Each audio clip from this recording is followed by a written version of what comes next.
Good evening बच्चों।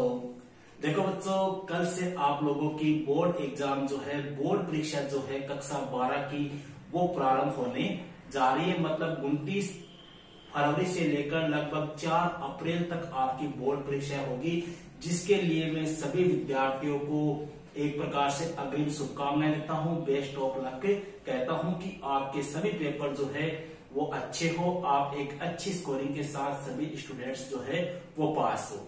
अब इन्हीं शुभकामनाओं के साथ में भैया आज की अपनी जो क्लास है, इस क्लास में अपने कुछ ऐसे बिंदुओं का ध्यान रखेंगे जो आपको बोर्ड का पेपर सोल्व करते समय ध्यान रखना है।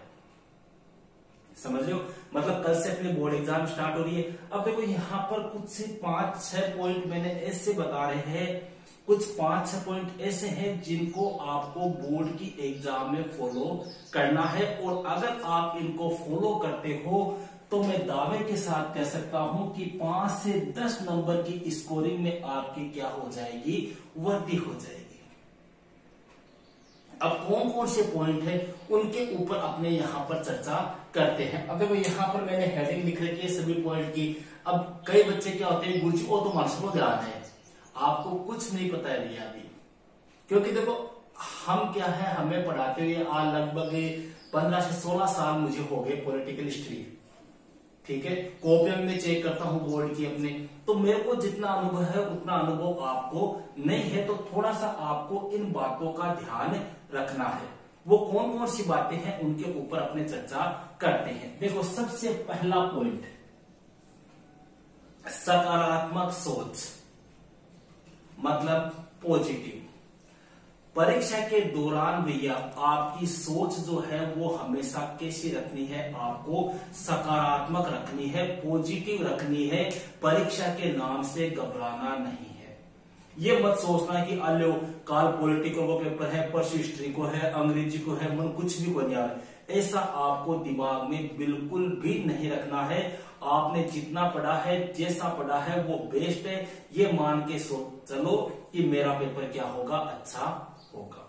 ये सोच आपको जरूर से रखनी है। अगर आपने पहले ही नेगेटिव सोच पाल ली तो भैया आपका रिजल्ट भी कैसा रहेगा, नेगेटिव रहेगा। समझ रहे हो?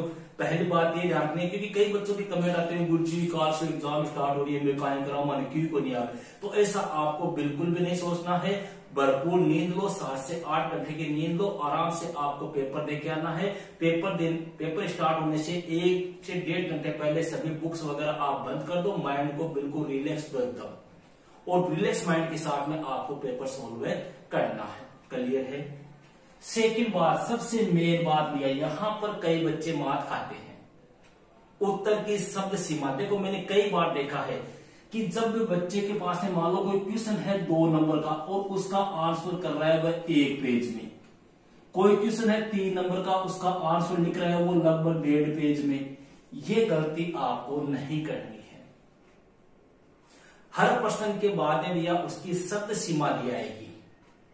समझ लो, जैसे 2-2 अंक वाले क्वेश्चन आएंगे, उनकी शब्द सीमा होगी लगभग 40 से 50 शब्द। ठीक है, 3-3 नंबर वाले होंगे, उनकी 100 शब्द मान लो, मतलब 5 से 7 लाइन, 12 से 13 लाइन। इस प्रकार की जो शब्द सीमा है, उस शब्द सीमा को ध्यान में रखते हुए ही आपको पेपर सोल्व करना है। क्योंकि कई बार क्या होता है, हम एक ही प्रश्न में लगभग 1.5 पेज पढ़ देते हैं, 1 घंटा खराब कर देते हैं, तो उससे क्या होगा, अपना जो बाकी का पेपर है वो अपने छूट जाएगा। इसलिए आपको उत्तर की जो शब्द सीमा है उसको ध्यान में रखते हुए आपको पेपर सोल्व करना है। क्लियर है?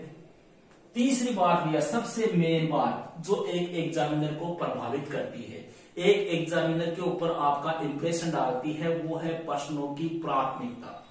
प्राथमिकता किसे?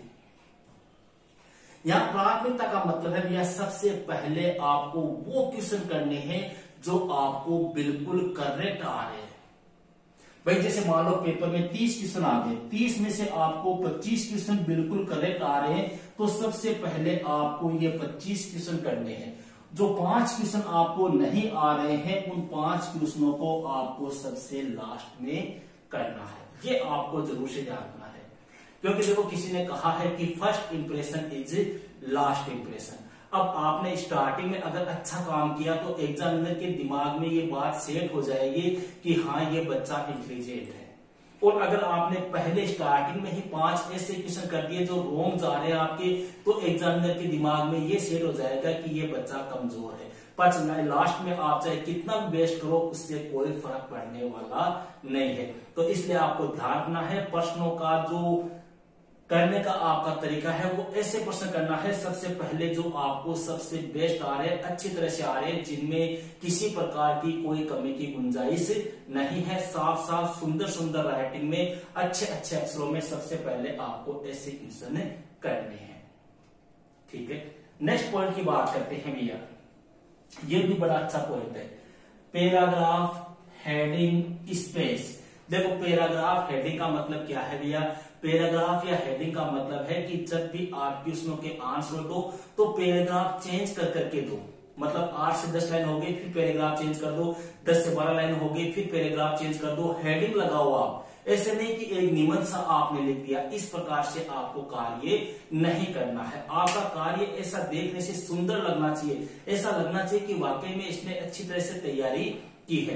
तो पैराग्राफ बना के काम करना है, हेडिंग लगा के काम करना है, साथ ही साथ में जो आप अक्षर लिखो, जो शब्द आप लिख रहे हो, उन शब्दों के बीच में क्या होना चाहिए? स्पेस होना चाहिए, गैप होना चाहिए। जैसे मैंने यहाँ पे लिखे हैं, इनमें स्पेस दिखा आपको?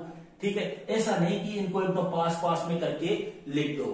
कई बच्चे देखता हूं मैं एक ही लाइन में कम से कम 15 से 20 शब्द लिख देते हैं, जबकि कायदे के अकॉर्डिंग अपने देखे तो एक लाइन में 7 से 8 शब्द 9 शब्द होने चाहिए। इसलिए आपको शब्दों के बीच में गैप जरूर से बनाकर रखना है ताकि आपकी कॉपी जो है वो सुंदर दिखे। अंतिम पॉइंट भैया, पेपर की समय सीमा।